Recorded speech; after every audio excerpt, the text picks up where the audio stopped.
Inexcusable, miserable, horrible, and mind-boggling.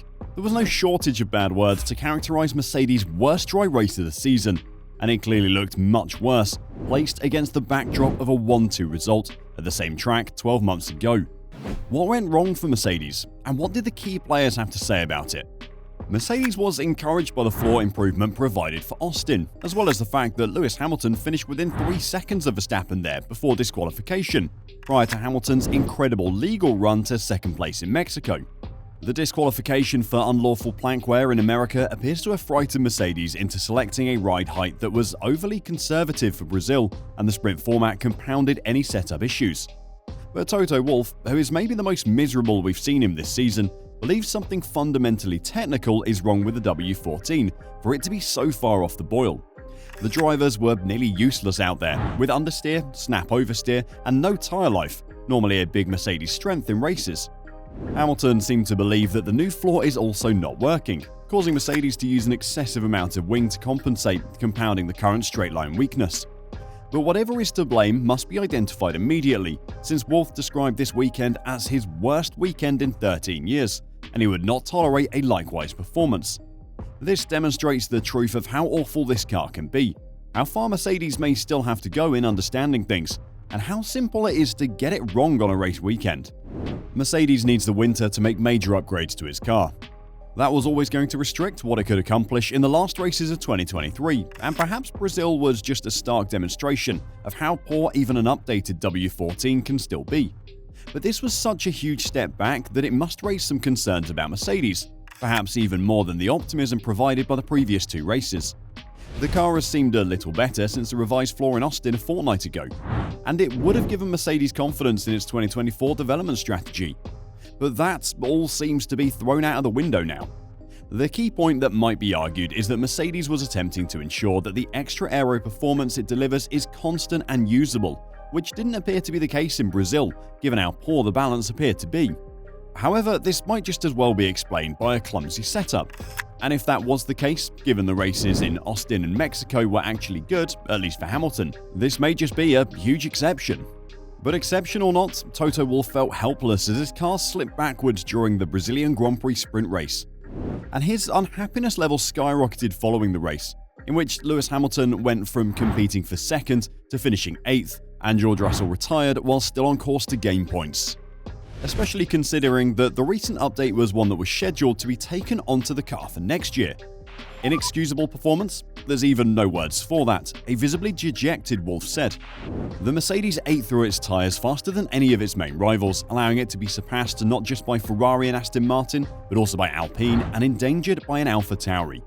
What really got to Wolff was how the podiums in the United States, pre-disqualification, and Mexico seemed like false dawns. He undoubtedly believes Mercedes has had far too many of those since the beginning of 2022. And now, only a few races before the end of 2023, and with an upgrade stated as a major indication of whether the 2024 design theory was on track, was a really bad moment for a false dawn to be discovered.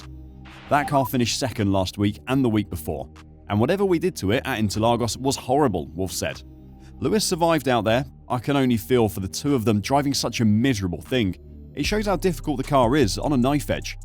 We've got to develop that better for next year, because it can't be that in 7 days you go from finishing on the podium, probably one of the 2 quickest cars, and then you're nowhere and you finish 8th. Mercedes was running a higher wing level than its primary competitors, but the extra downforce wasn't preserving its tyres, and it was also causing a drag disadvantage on the straights. Lewis Hamilton feels the flaw of his Mercedes W14 was a major reason in the team's poor performance in the Brazilian Grand Prix.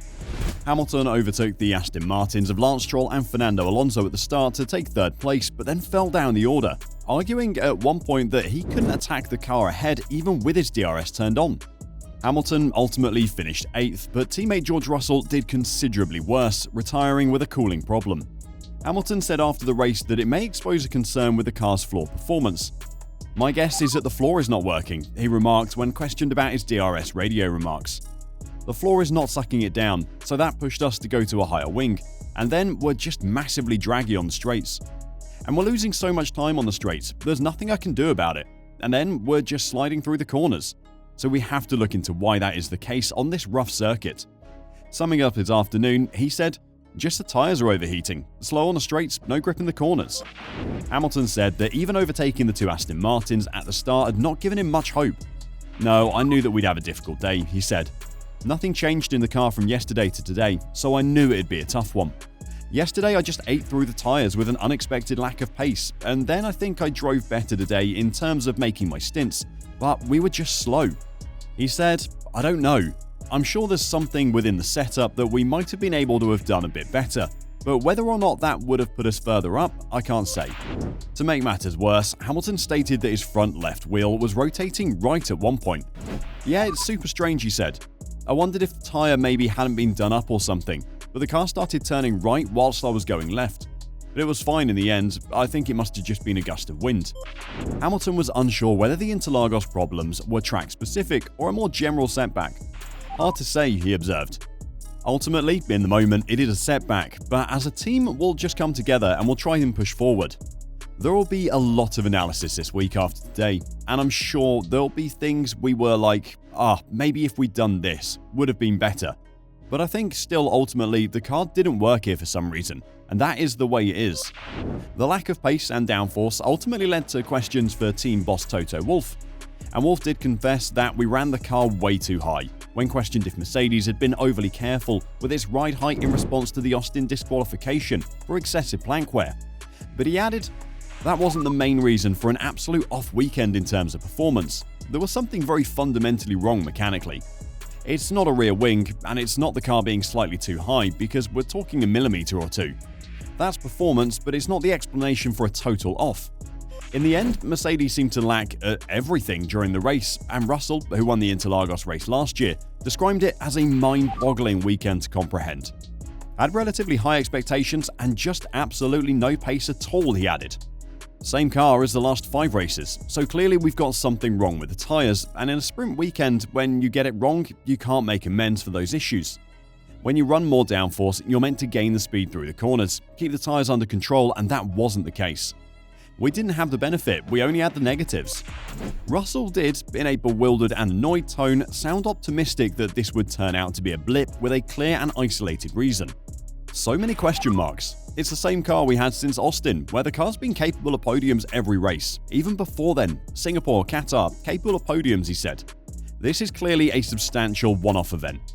We need to understand what we've got wrong, because right now, we don't really know."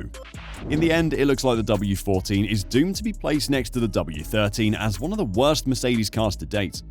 Wolff even went as far as saying that this car is probably even worse than last year's and doesn't deserve anything at all, as even last year's unpopular W13 at least managed a consolation victory in Brazil.